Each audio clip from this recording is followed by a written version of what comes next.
All right, chat. How one man's ego destroyed Telltale Games. Here, let me give you the link ski so you guys can go check this out yourselves. YouTube Frogs, if you're watching after the fact, yo, thanks for being here. Appreciate y'all. I talk too much. Fair warning. Second link is the Twitch stream. The first one should be this video, unless I'm somehow lacking, in which case yell at me in the comment section. But anyways, let's get into it, baby. How one man's ego destroyed Telltale Games. In 2012, Telltale Games was on top of the world. The Walking Dead was a cultural phenomenon, revitalizing the adventure game genre and winning more than 80 Game of the Year awards. They were receiving offers from some of the biggest IPs in the world, begging Telltale to make a game for them. But just 6 years later, Batman game's so good. Behind the scenes was one of the most grueling crunches in gaming history, and all of the issues pointing to one man and his insatiable ego.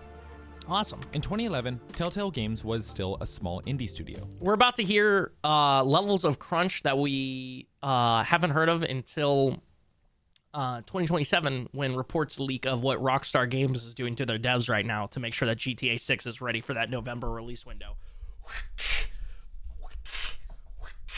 Get back in there! I need 18-hour days out of all of you! Sleep in the fucking sleeping pods we provide for you! Sorry. Filed on the charges. I'll pay you? What? They were founded in 2004 after Troy Molander, Dan Connors, and Kevin Bruner left LucasArts to pursue their own projects. Oh, known for LucasArts. Adventure games like Tales from Monkey Island and Sam & Max, the team at Telltale earned a reputation when they started turning existing IPs into games. Wallace and Gromit, Jurassic Park, Back to the Future, and Law & Order. Dude, are we talking about the Jurassic Park Telltale game? Dude, I gotta find a way to play that soon. That was like one of my... I don't know how even to describe it. Like, it's like... I know people overuse the word core memory, but I do have a core memory of buying that at GameStop because I just watched one of the Jurassic Park movies and then staying up all night at like 12 years old playing that on my Xbox 360. Like, I'm not even kidding you. I remember it was in I'm trying to think of how to describe this. Anyways, not important, but I spent all night playing it. I played through it all the way. I remember there was so many gruesome deaths, and like at first I was like, ew, and then I was like, wait, I kind of like this. Like, if I fuck it up, I get a crazy gruesome death. I don't know if it was like make your own choices game type thing, because I feel like it was kind of set to a certain outcome overall. But yeah, I never played the Back to the Future one. I didn't even know about that. We might have to tap in on that as well if I can find a way to play it. Maybe I'll see if I can get an Xbox 360 and hook that John up or something. Order. Yeah. A Law & Order video game exists. Wait, we gotta play this. Through these film and TV adaptations that Telltale received the Wallace and opportunity of Gromit. a lifetime. A chance to work on a game based on The Walking Dead. At the time, The Walking Dead was one of the biggest shows on television. Part drama, part survival horror. It had all the elements needed to make a solid adventure game. But Telltale didn't want to just emulate what they'd done with previous titles, they wanted to do something special. When development started in 2011, a big trend in AAA games was consequential decision making. I was about to say, is this when they brought in the element of like choose your own path to it? Okay, word. That actually makes so much sense. Players in a position where the choices they make would have serious consequences. Was that Heavy down Rain? the road. Games like Mass Effect and Heavy Rain really let players shape the narrative. Choosing this option would lead to this person not trusting you. Saving one person would lead another to die. Oh yeah, because Stuff Mass like Effect that. was popping Telltale too. decided to go full bore into this kind of storytelling, and boy, did it work. As a game, The Walking Dead Season 1 was incredibly simple, essentially a graphic novel with QuickTime elements. But the storytelling was gripping. The choices felt real. And overnight, the game took the world by storm. The first season released episodes. Oh, I thought that said fastest selling game ever. I was like, what? Wait, did this come out before GTA 5? I just realized. Hot take, the Telltale game is amazing, but the Walking Dead show is the worst fucking thing I ever watched. I made it one season and quit. Walking Dead was good for 4 seasons. One season, take it or leave it. That's actually crazy. I've never watched it. Yeah, I know that's crazy, but I don't, you can ask my girlfriend. I don't like shows where characters die constantly, and I've heard that. I don't want, oh yeah, it's bad. I mean, it's a zombie show, so of course there's going to be characters that die, but like a lot of the characters die. Which, you know, I'll stick to my Superman, Star Wars, you know, that kind of shit where they're few and far between. Chris, my anal vibrator is way too much. Can you turn it down with your app? I've been a good boy, please, Daddy OWO. 3. Guys, somebody sick a rabid zombie on this guy. Please, Lord. Please, Father in heaven. Sick a rabid zombie on this young man. Frown would be airing this bitch out if he were here? Really? Ooh. Why? Because does Frown love The Walking Dead or does he hate The Walking Dead? Methodically, keeping the hype going for months, as people followed Lee and Clementine until the conclusion of Season 1 in November 2012. The game was easy enough to pick up that non-gamers could play it, and the consequential decision-making and YouTubers were playing it. Feel unique. With everything going for it, The Walking Dead Season 1 was not only one of the best-selling games of the year, it also won more than 80 Game of the Year awards. That's crazy. In 2012, the idea that a point-and-click adventure game could win Game of the Year was kind of shocking, about that scene. But to its credit, the game was really, really good. But while everyone and their grandma was singing the game's praises, there was one person who wasn't exactly satisfied with its success. Telltale CEO, Kevin Bruner. What? Bruner was the one who designed... Yo, your girl Britt, thank you so much for the follow, by the way, homie. Thanks for coming in from Jay's recommendation and hanging out with us. I appreciate you. YouTube chat, Chris does have Jay's vibrator remote. No, guys, no, I don't. Nuh-uh. The Telltale tool, the game engine used to make all of Telltale's games. While The Walking Dead was receiving awards left, right, and center, Bruner wasn't getting nearly as much credit for his work behind the scenes as he thought he deserved. Instead, it was the writers and directors, Sean Vanneman and Jake Rodkin in particular, who were getting the spotlight. This irked Bruner, who felt that his... I wonder what they're up to now. We might have to dig into that at some point and see like where these writers and directors are, what game studios they're working at. Yo, what's up, Julian? How's it going, bro? YouTube chat, let it be known, no matter what he says, he's holding the remote and not rewarding Jay for being a good boy. What the fuck? Why am I getting put on blast right now? Contribution was just as important as theirs, and he took things kind of personally. Moving forward, Bruner Harley, what's up, homie? Forbade creative leads from talking to the press about Telltale games. Bruner wanted to be the only one allowed to take interviews, be on panels at conventions, and have quotes featured in magazines. He wanted to be seen as the creative force, and he was also afraid that if people like Vanneman and Rodkin got too much of the spotlight, they'd leave the company and start projects of their own. This led to a very tense environment at Telltale, with many describing Bruner as the Eye of Sauron, watching their every move. So this company was on the top of the world, winning Game of the Year awards, and this guy wasn't happy with that because he wasn't front and center.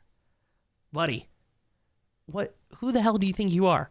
This is not an industry where you get front and center, my boy. Okay? This is not an industry where you get front and center on shit. Literally winning a Game of the Year award should be, or like, you know, whatever, the golden joysticks or whatever, should be like, holy shit, we're actually doing something. We're actually making a huge impact. This is awesome. I feel incredible by the fact that I've been able to lead this team to this success. And your dumbass is upset because you're not getting all the credit. Honestly, I'm glad this fucking company toppled over after hearing this shit. That's fucking insane. That's actually insane. Yo, Dom, what the hell? Oh my god, I thought I tried to hit the space bar. I thought I went back. I was gonna cry. Internal issues were exacerbated when Bruner made the decision to rapidly expand production in 2013. At the time, Telltale was just finishing up their next game, The Wolf Among Us, and were trying to figure out what to make next. With the success of The Walking Dead, Telltale had the capital and the reputation to license some of the biggest IPs in Hollywood. Batman, Guardians of the Galaxy, Game of Thrones. Over the course of a few short years, the studio exploded to over 300 employees, and Telltale signed on to create several different games for licensed IPs, promising to do for them what Telltale already did for The Walking Dead. On paper, the increase in manpower meant Telltale should have been able to put out games faster and more efficiently. But in practice, hiring 200 new employees meant the office quickly turned into a faceless mass of cubicles and middle management. Whereas the team that made The Walking Dead and The Wolf Among Us were a tight-knit crew who had been working together for a long time. Dude, this is what I'm telling you. So many of these studios get huge and they lose that like tight synergy that they had when they were a smaller team. I think that's why it's incredible that Sandfall's like, we're not going to expand. And I think it's also incredible that a studio like Larian that has like 400 employees are still able to but put out incredible games, right? Because you look at like any of the Ubisoft teams. Like that's my example. That Bethesda right now, right? They're just not firing on all cylinders like they should be. Jeez, what's up, bro? Also, Josh, welcome back in, twin. Yes, sir. We're pretty early in here, so you tuned in at the perfect time. Just trying to chill. Hell yeah, Julian. Hell yeah, bro. Jeez, how are you, bro? Releases from 2014 onward were made by a larger, younger, and less experienced group. The size of the studio got too large too fast. To make matters worse, Bruner started to become increasingly overbearing and inflexible, micromanaging every part of the development process and wanting everything to be YouTube chat, let it be known that Chris has a femboy All right, peg that's enough dungeon in TTS his- for tonight. All right. Just kidding. Just kidding. Just kidding. Hey, don't talk shit about my Siege devs. The only Parley tried to kill the game. Oh, Partly? Yeah, real. Love the recent shorts you posted, bro. Full of energy. Thank you, bro. I appreciate you, dude. We've been on that shorts grind. I literally last night spent like 3 hours setting up shorts and YouTube videos to be scheduled. Game companies get one award and something, blow everything out of proportion, and fuck themselves with being all about money. Yeah, dude, there is a decent amount of studios that have done that, sadly. tailored to his own personal taste. For the creatives at the company, this was exceedingly difficult because they'd have some amazing idea that they wanted to share or some new way of telling a story, and they'd almost always get shot down by Bruner. It must have been a Crazy. nightmare working for this guy. So that's why they didn't innovate. That's why they didn't, because one of the things that I said, I think when we were talking about Telltale like falling apart originally, is like, it's weird because they never innovated. Like, there was never anything really majorly different about Telltale games. Like, they kind of felt like the same formula, which, like, respect, because it was great and they told amazing stories, but there was never like any new type of gameplay, at least from the Telltale games that I played and watched people play. So that makes sense. They were probably trying to innovate. They're probably trying to build a game like Dispatch, bro. And this motherfucker was like, nah, I didn't think of that. So it's not good. Having the Grinch as your boss. Thankfully, this Christmas season, we've got a game that will thaw even the chilliest of hearts. You'll and redeem most exciting part is in team and age or an old and mobile features. There's nothing you're waiting for. Watcher of Realms, get 10 free draws right away to test your luck. Sorry, man. Back to the video. It didn't take long for people to say enough was enough. Sean Vanneman, Jake Rodkin, and The Wolf Among Us writer Adam Hines felt that Bruner was stifling their creativity. Oh, so is Adam Hines the GOAT? He wrote The Wolf Among Us, one of my favorite story games ever. Hold on. This guy might actually be the greatest of all time. In 2013, Vanneman and Rodkin They went to start. They made the studio that made Firewatch. I literally was like, yo, I wonder what these guys are doing now. They made one of the greatest games ever. Oh, okay, word. It all makes sense now. It all makes sense now. Oh my God. And then they got bought by Steam, so now they work at Steam, if I understand correctly. I mean, they might have moved on to a different job, but yeah, that's literally what happened. Steam bought the studio, and then they like shut the studio down, but moved all the employees over to Steam. So let's just say Half-Life 3 is in good hands, boys, if we didn't already believe that. I think in the end, it's all about the publisher's money. If they don't get their money, they won't keep the company or the devs on the team, and it's really sad that so much creativity is killed by greed. Yeah, absolutely, bro. I mean, I think, again, that's like, look at Sandfall, not to like glaze super hard, but they were successful. They made a shit ton of money, and they didn't immediately try and grow the team and expand. They were like, we're going to keep the same core team, and we're going to do the shit that we do well, okay? Unk still believes in Half-Life 3. If it comes out, yeah, guys, I don't know if there's any truth to those rumors, but I heard that allegedly they're holding off on announcing Half-Life 3 if it's real for when the Steam machine gets released or like gets announced, right? So I don't know. I mean, that kind of sounds really smart, but I don't know if it's actually real. People have been talking about it like it's real, so I just kind of like, in my head, am assuming that it's real. But, Half-Life 3 has been a thing for, 20 plus years now at this point, right? Like, Half-Life was before my time in games, and I mean, look at my hairline. I'm old. Okay, and I still believe I can get a girlfriend, so you're not going to get a girlfriend as a Seahawks fan. Sorry, man. both left to start a new studio, Campo Santo, putting out the critically acclaimed Firewatch 3 years later. In 2014, Hines went to co-found a new studio called Night School. Oh, okay. Who put out one of my personal favorite games of all time, Oxenfree. These guys are literally just goats. Telltale Games literally, from their core original team, just put out people that were insanely talented, insanely good game makers and story writers. That's fucking nuts. Firewatch and Oxenfree, is it Oxenfree? whatever, however you say it. That's crazy. Is there another one? Did the other guy go somewhere else too? And then also the fact that they basically birthed Ad Hoc Studios. That's crazy, bro. Both of these games had similar elements to Telltale games in that they were narrative driven with a heavy emphasis on decision making, but they were also innovative in ways that Telltale games were not. And in the coming It's like drafting George Kittle in the 5th round. These guys know how to scout talent, bro. Get whoever was scouting these fools on a board at Ubisoft, bro. They'll turn that shit around in a couple of months. years, it would become clear that Telltale was being left behind as the game industry was moving forward. One of the big sticking points was the game's engine, the Telltale tool. Kevin Bruner was the one who designed the engine way back in 2005. Since then, 2 generations of game consoles had come and gone, and the engine was becoming increasingly limiting and inefficient. Employees begged him to switch over to something more modern, like Unity or Unreal Engine, but were continually met with the same stonewall replies. It would take months to switch over, during which time they wouldn't be able to work. The Telltale tool is what gives Telltale games their identity. Most of these just sounded like excuses because Bruner wanted his tool to...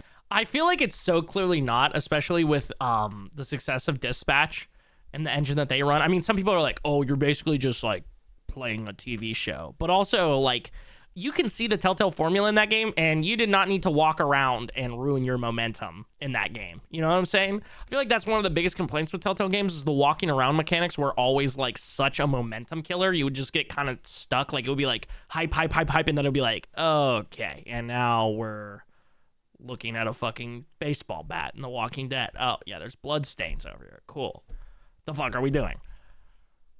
If Half-Life 3 does come out, it should just shadow drop at this point. That would be hype, bro. If they're like, yeah, we're launching the Steam machine. Everyone's like, why didn't they announce Half-Life 3? And then, like, the day the Steam machine gets launched, the Steam homepage is just like, Half-Life 3 available now. Fortunately, I think Valve won't make it because they'll make more money with live service games than Half-Life 3 single-player games don't constantly make money like live service ones do. Well, here's the thing you have to remember about Steam or Valve.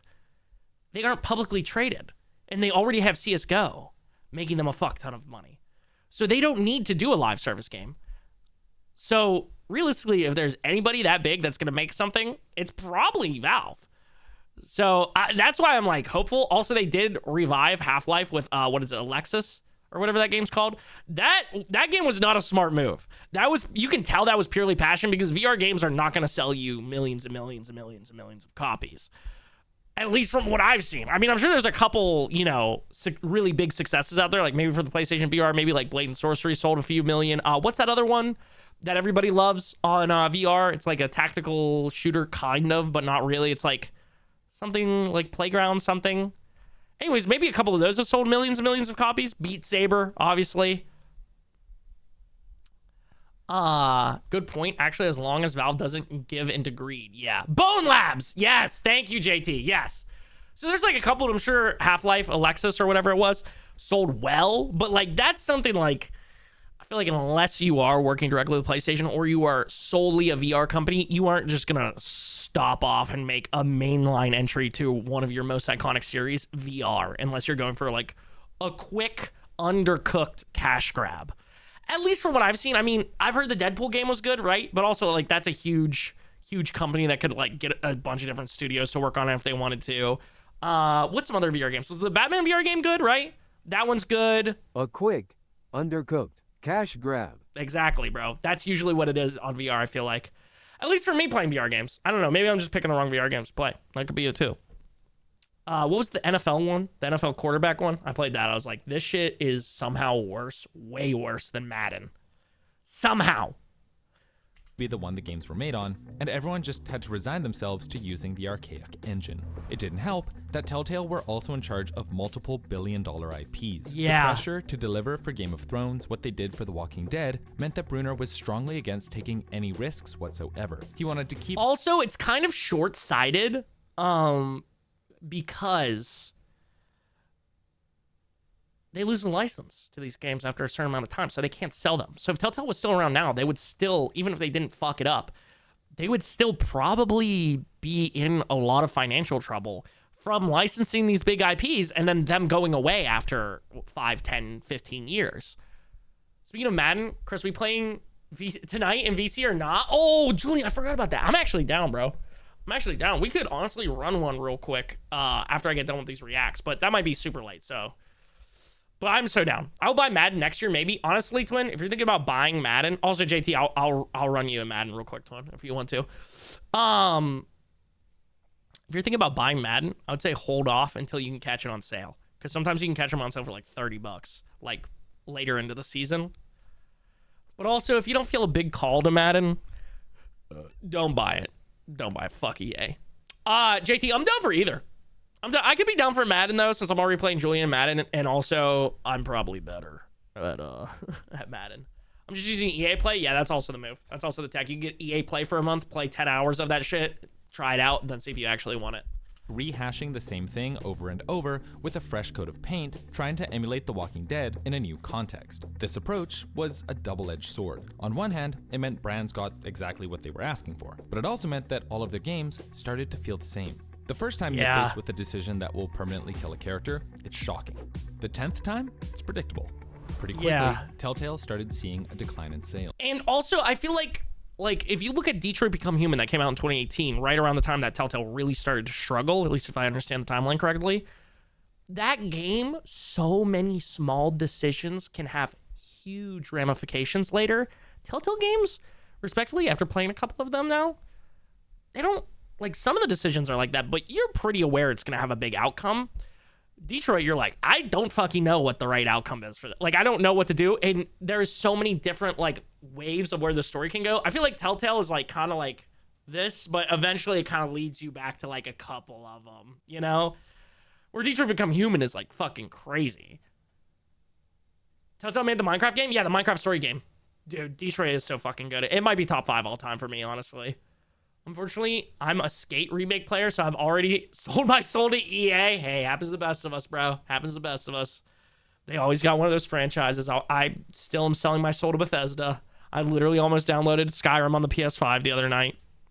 Frosted Flakes? I can fuck up some Frosted Flakes right now. Dude, I was wondering why my mouth was hurting earlier. Sorry, this is so off topic. But I just realized I've been eating cereal the last couple of days, and I don't know about y'all, but apparently I take too big of bites and I don't chew that shit enough, and it fucks up my mouth no matter what kind of cereal I'm eating. Papa Zen, we gotta wait for Z-Boy to be here. Maybe we'll do that if we play Madden. I thought EA Play's version is just able to play as much as possible until it gets removed. No, if it's the newest Madden, I think it's only a 10-hour pass. So, yeah. With a studio of 300 employees and multiple game licenses to pay for, Brunner couldn't afford to let things slip away. He had to turn things around quickly. So, his solution was to work his employees to the bone. He wanted more games, faster turnaround, higher output. Telltale went from working on 1 or 2 games simultaneously to working on 3 or more. To get everything done, Brunner began crunching his employees relentlessly. 5-day work weeks stretched to 6 or 7. 8-hour days increased to reported 8-hour work weeks or 80-hour work weeks. That's fucking insane, bro. That's actually fucking nuts. 12 or more. The work culture at Telltale Games became one of the most toxic in the industry, and there was a constant churn of veterans leaving the company only to be replaced by junior developers and writers fresh out of school. These new employees didn't have the same experience as those they were replacing, but they were naive enough to accept the 80-hour work week as normal. Because they think they could climb the ladder and get a bigger... That's so sad, bro. That's so sad. This sounds like such a predatory working environment. Fortunately, the increased output resulted in Telltale oversaturating their own market. They were putting out so many games for so many different IPs, there was no way for sales to keep up. The games were still fairly good, but people can only play so many games at a time. An increased release schedule can't fix that. To top things off, other adventure games like Life is Strange were taking the genre and God, that Life is Strange was eating into their pie too. I forgot. Julian, I sadly don't have 25 on the PS5, Twin. I'm sorry. Yeah, Life is Strange was eating into that pie. Who else?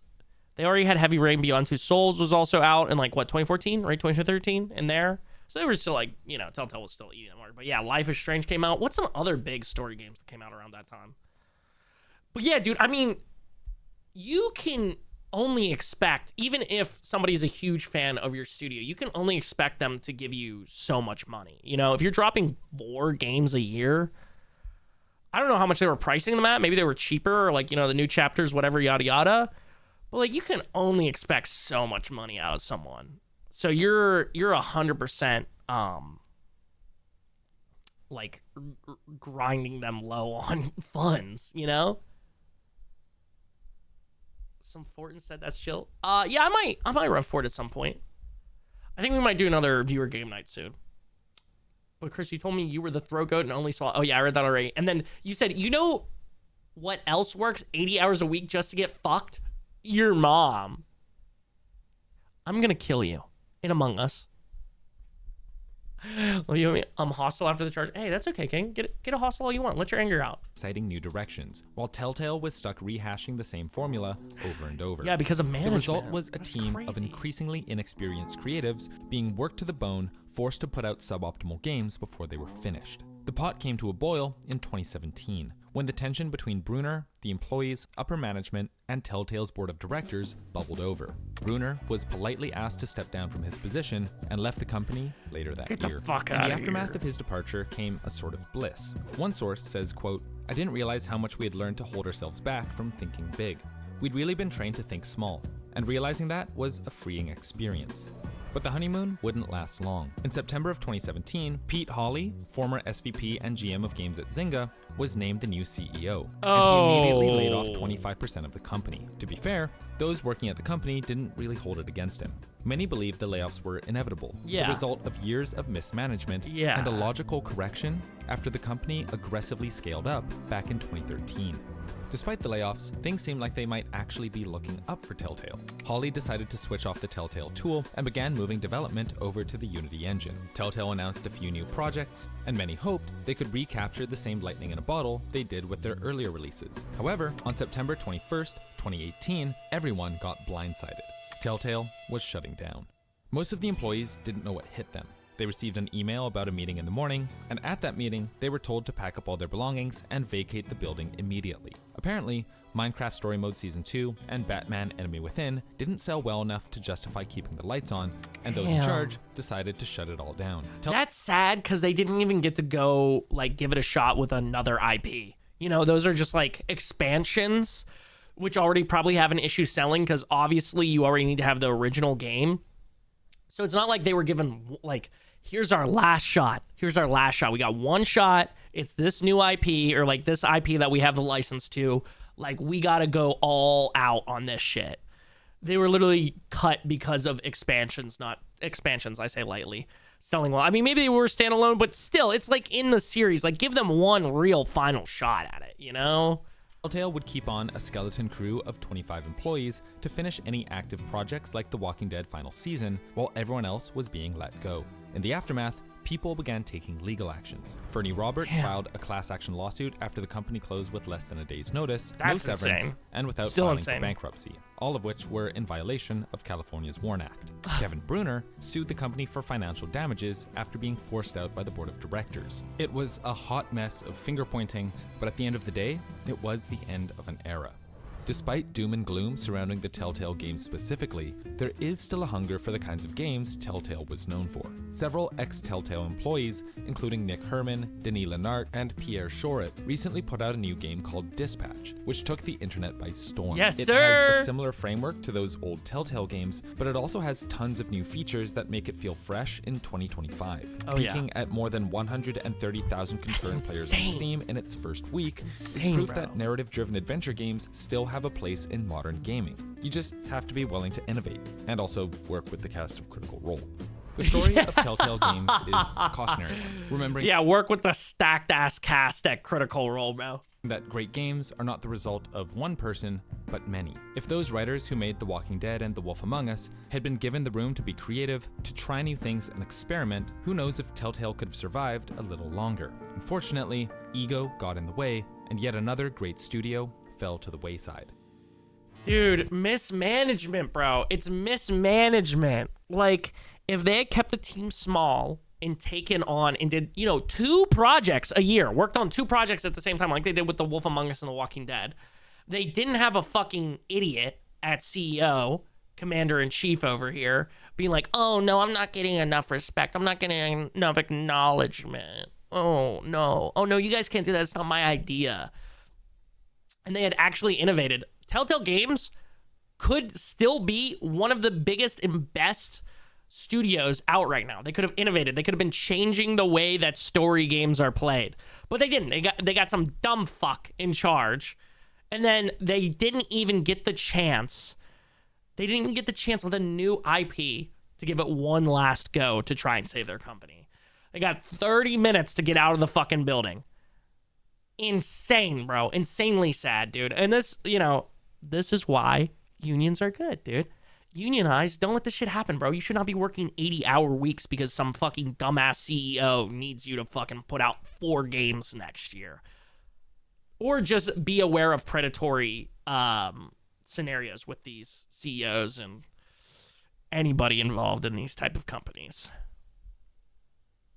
I don't have Rivals downloaded. I'm sorry, Julian.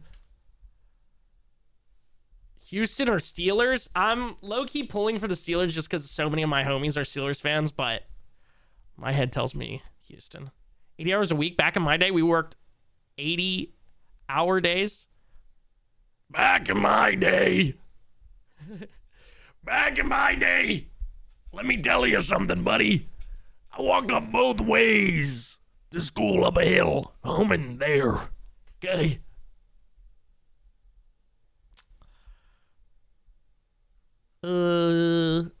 Houston's gonna fuck the Steelers? Hey.